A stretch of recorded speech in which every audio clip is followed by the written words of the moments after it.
Hello అండి. అందరికీ నమస్కారం. చల్సాన్ గారు నమస్తే సార్. నమస్కారం. హాట్ శుభోదయం. టాపిక్కు ప్రశాంత్ కిషోర్. ఈయన మీద ఒక హాట్ టాపిక్ వచ్చింది. దాదాపు తెలుగు రాష్ట్రాలు ఉలిక్కిపడేటువంటి వార్తిది. ప్రశాంత్ కిషోర్ గారు నారా లోకేష్ గారితో కలిసి చంద్రబాబు నాయుడు గారితో కలవడానికి వెళ్లారు. దాదాపు 4 గంటలు మంత్రాలు జరిపారు. అంటే ఎలా ఎలా ఎలా చూస్తారండి మీరు? అంటే దీని మీద నాకు చాలా క్వెషన్స్ ఉన్నాయి. ఫస్ట్ మీ స్పందన వినాలి నేను. చెప్పండి సార్. మోడీ గారి ఎలక్షన్ క్యాంపెయిన్ ఈ దేశంలో లేని విద్వేష క్యాంపెయిన్‌తో మొదలైందని 2013లో చాలా మంది చెప్పారు. దీనికి ఆద్యుడు ఎవరయ్యా అంటే మొత్తం ఎతికితే బీహార్‌లో ఉన్న ఒక వ్యక్తి. అప్పుడు ఎవరికీ తెలీదు కూడా మనకి.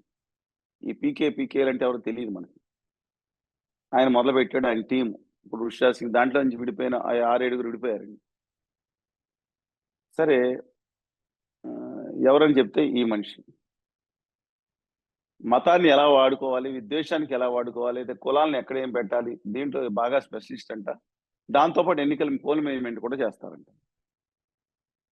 సరే ఆయనొచ్చారు. రెండోసారి ఆయన అదే మదించిన ఉత్సాహంతో కాంగ్రెస్ పార్టీకి ఇంతకన్నా ఎక్కువ అమౌంట్ ఆఫర్ చేస్తే ఈజ్ ఫర్ హైర్ అండి. ఆయన కుట్రలో, కుయుక్తుల్లో నంబర్ 1 అని చెప్తా ఉంటారు. సరే ఆయన కాంగ్రెస్ పార్టీ హైర్ తీసుకొని భారీగా డబ్బులు సమర్పించుకొని ఉత్తరప్రదేశ్‌లో రెండోసారి బొక్కబర్ల పడింది.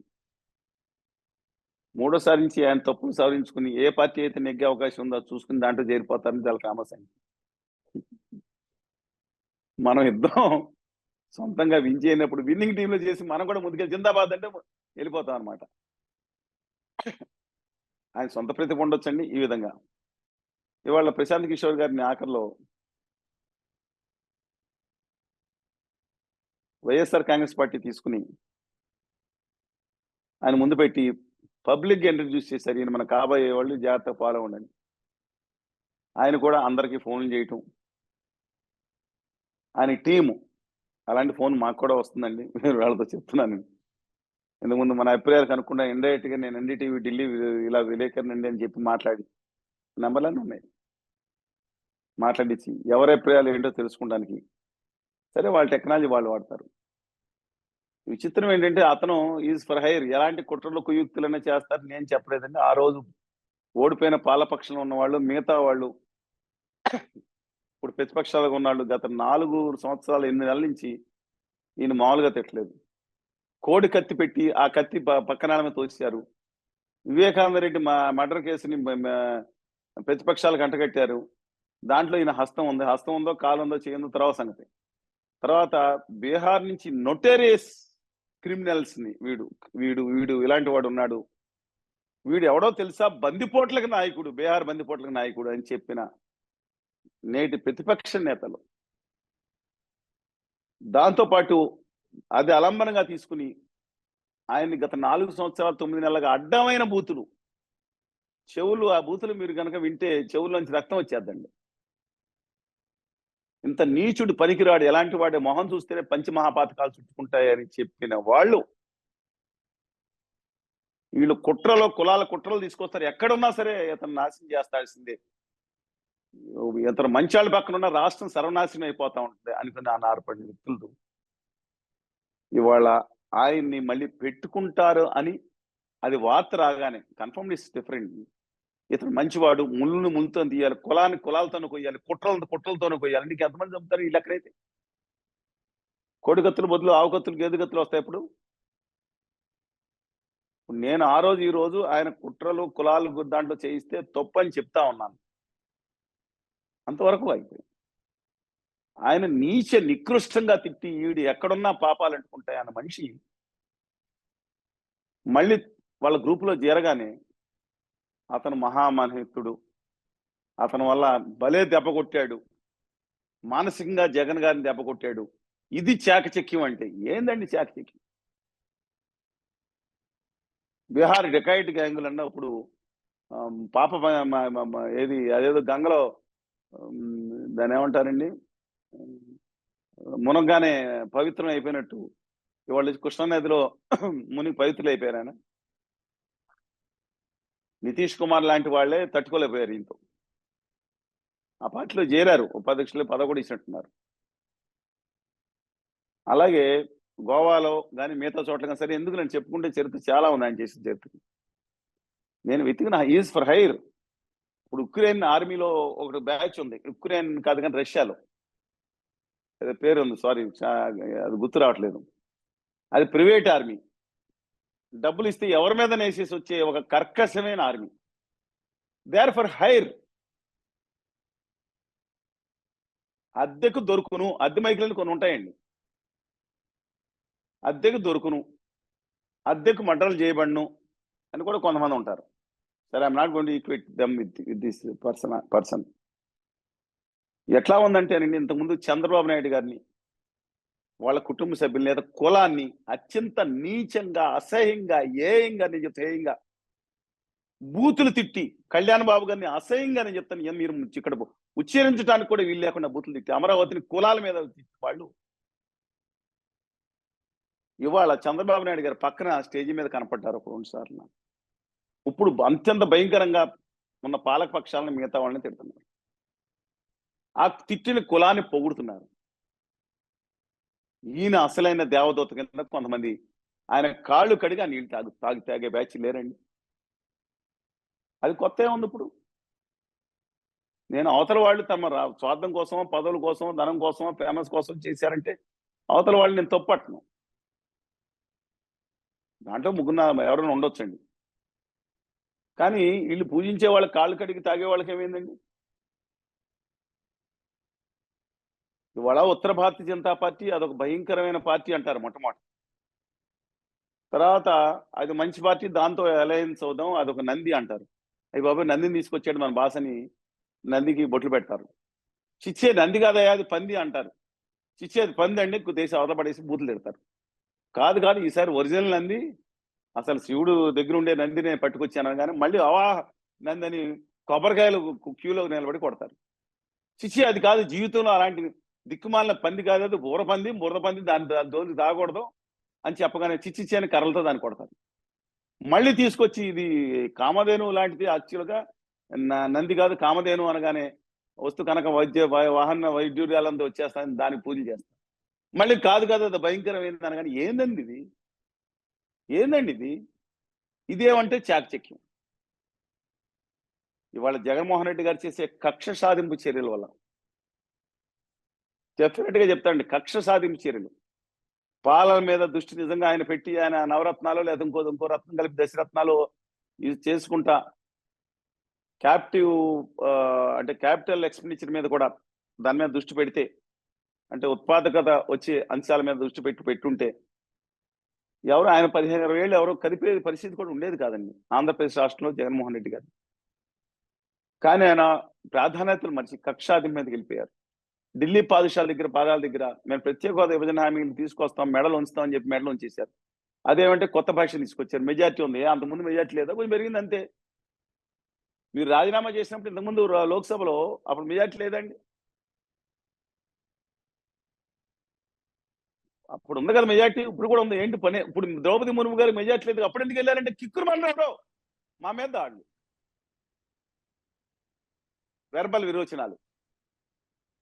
వీళ్ళు కాదు, ప్రతిపక్ష పార్టీలు కూడా కొందరు మీరు ఎందుకు మాట్లాడలేదంటే మీరు మేము 2019 తర్వాత ముందు కంటే తర్వాత భయంకర ఉద్యమం చేసాం, మేజర్ మీడియాలు 90% చూపించిన 10% ధన్యవాదాలు చెప్తున్నాను. జగన్మోహన్ రెడ్డి గారు వచ్చిన 45 రోజులు 100 రోజుల వరకు బిత్రపై కూర్చున్నారు, ప్రతిపక్షాలు ఛాలెంజ్ చేస్తాను, రమ్మనండి ఎవరున్నారో నేను చూపిస్తాను, వీడియోలు కానీ మీకు పంపించానండి. 45 రోజుల్లో మేము కలెక్టరేట్స్ ముట్టండి, వేలాది మంది విద్యార్థులతో మొదలు పెట్టాం, హోదా మీద మాట మారుస్తున్నారని. ఏ రోజు? నిన్న కాకమన్నా మీకు తెలుసండి, ఢిల్లీకి వెళ్ళిన 4 రోజుల క్రితం విద్యార్థి యువజన దాంతో పాటు వెళ్ళి ఢిల్లీలో మొన్న డిసెంబర్ 10 రోజుల క్రితం ఈ 2023లో డిసెంబర్లో, అంతకుముందు మా కేంద్ర మంత్రులు కలిసాం, ధర్నాలు చేస్తున్నాం, ప్రతి 100 కార్యక్రమాలు చేసాం, 10 కాదు 100, 1600 1700 కార్యక్రమాలు చేస్తే 26 జిల్లాల్లో ఒకే రోజు ధర్నాలు పెడితే మేజర్ మీడియా చూపించకపోతే మేము ఉద్యమాలు చేయలేదంటారేంటండి? మీ నాయకులు, విలేజ్ నాయకులు, వార్డు నాయకులు చెప్పిన దాన్ని ఎంత అక్షరాలు తెస్తూ ఉంటారు, తప్పులేదు. ఏ పక్షాలకు ఆ పక్షాలకి, ఏ పార్టీలకు ఆ పార్టీలకి మీడియాలు ఉన్నాయి.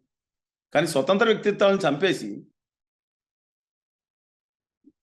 మాకు సంబంధం లేని వాళ్ళతో ఫోటోలు వేయించి కొంతమంది బయలుదేరారు. వెంకయ్య నాయుడు గారు నాకు పెట్టి, చంద్రబాబు నాయుడు గారి ఫోటోలు పెట్టి వీళ్ళు ద్రోహులు అమరావతి భజనకారులని ఒక బ్యాచ్ చేసింది. వీళ్ళ కుల సైకోలు కొంతమంది బాగా ఫాలో అయ్యి దాన్ని ప్రచారం చేశారు.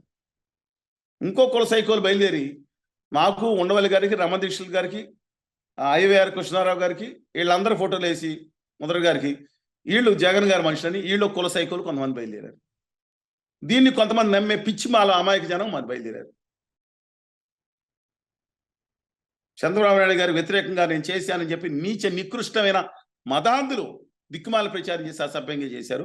లేదా జగన్ గారి వ్యతిరేకంగా చేసిన అవసరం, ధర్మ పోరాట దీక్షలతో ఆయన కూర్చున్నప్పుడు పక్కన కూర్చుంది నేను కాదా, ఎవరిని ఇంకోళ్ళు తీసుకొచ్చి కూర్చోబెట్టుకున్నారా ఆయనతో పాటు? స్టేజీ మీద ఉన్న 12 గంటల పక్కన కన్యూస్కి కూర్చుంది నేను కాదా? జగన్మోహన్ రెడ్డి గారు పిలిస్తే ఆ రోజు మద్దతు ఇవ్వలేదా? నేను బిజిలీ బంద్ అంటే జగన్మోహన్ రెడ్డి గారు ఇంట్లో లైట్లు ఆడుకోలేదా? మేము పిలిపిస్తే, ప్రత్యేక హోదా విభజన హామీ సాధన సమితి అధ్యక్షుడిని పిలిపిస్తే కళ్యాణ్ గారు ఎన్నిసార్లు మాట్లాడలేదా? నేను చెప్పిన మాటలు ఆయన లాంగ్ మార్చ్ లో మాట్లాడలేదా? నన్ను అడిగి పక్కన రాసుకోమని కృష్ణరావు గారు ఉంటున్నారు పక్కన. I respect him, otherwise all these leaders. వీళ్ళ సైకో ఫ్యాన్స్, కుల సైకో ఫ్యాన్స్ బయలుదేరి ఇష్టం వచ్చిన మాట అందరు నేను అంటలేదండి, అంత అసభ్యంగా చేయించి ముద్రలు వేసుకుని దాన్ని నమ్మి చచ్చే దిక్కుమాల బ్యాచ్ కూడా వాళ్ళు చచ్చారండి. వీళ్ళు బూతులు తిట్టాళ్ళు, కాళ్ళు మాత్రమే వాళ్ళు కడుగు నీళ్లు తాగుతూ ఉంటారు. స్వతంత్రంగా ఉండే వాళ్ళని చంపేస్తున్నారు. ఇవాళ ప్రశాంత్ కిషోర్ గారి విషయంలో కూడా ఆయన బ్రహ్మాండంగా అసలు భూప్రపంచంలో గొప్పడు వచ్చాడు, ఇక విజయం ఖాయమైపోయింది. రేపొద్దున డీల్ సెటిల్ కాక ఆయన ఇంకో చోటకి వెళ్ళిపోయాడు. బహుజన సమాజ్ పార్టీతో మాయావతి గారి కోసం ఆంధ్రప్రదేశ్ దాకా ఇలాగ మాడతారా? అద్దె మైకిల్కి, అద్దె బ్యాచ్లకి తమ నాయకుడు ఏది చెప్తే అది బాజా బంతిని నిమిషంలో మారిపోతారండి. ఇంకా ఆయన వాళ్ళ కుటుంబ సభ్యులు మాట్లాడానికి కూడా రోజు పెట్టి ఉంటుంది. వాళ్ళు ఇంకా మారి ఉండరు. బాలకృష్ణ గారు ఇంకా మాట్లాడలేదు, అలాగే వైవి సుబ్బారెడ్డి గారు మాట్లాడరు వెళ్ళిపోతే.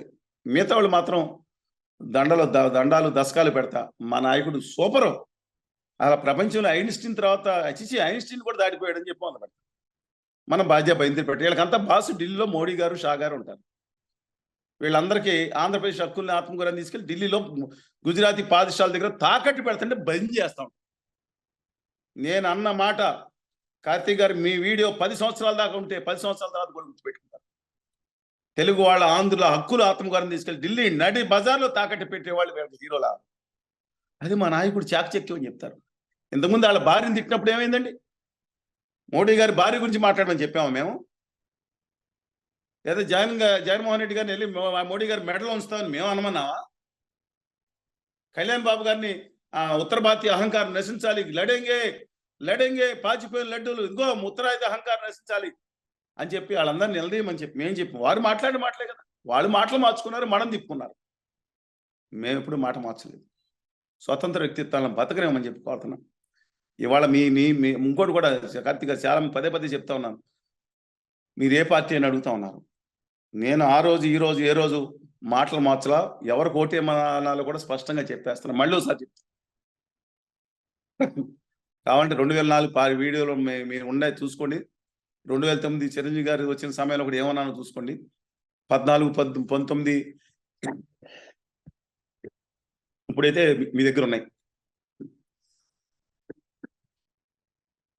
ఢిల్లీ పొల్యూషన్ ప్రభావాన్ని, ఢిల్లీలో ధర్నాలు చేసినట్టు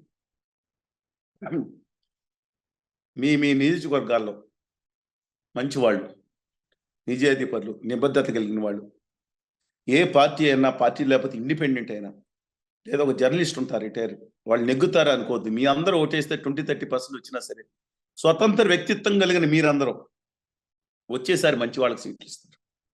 దొంగలకు ఓటేసి దొంగతనం జరిగిందని బాధపడద్దు. బొగ్గును ముడిప్రార్థం చేసి మనకు బంగారం బయటికి రాలేదని చెప్తే రాదని తర్వాత విలపించే ప్రయోజనం లేదు. ఇప్పుడు చెప్పండి నేనే పార్టీ, ఇప్పుడు చెప్పండి నేనే పార్టీ. విమర్శించే ముందు గుండెల మీద చేసుకుని మిమ్మల్ని మీరు ప్రశ్నించుకోండి అని చెప్పి కోరుతా ఉన్నాను. ధన్యవాదాలు సార్ చలసాని గారు.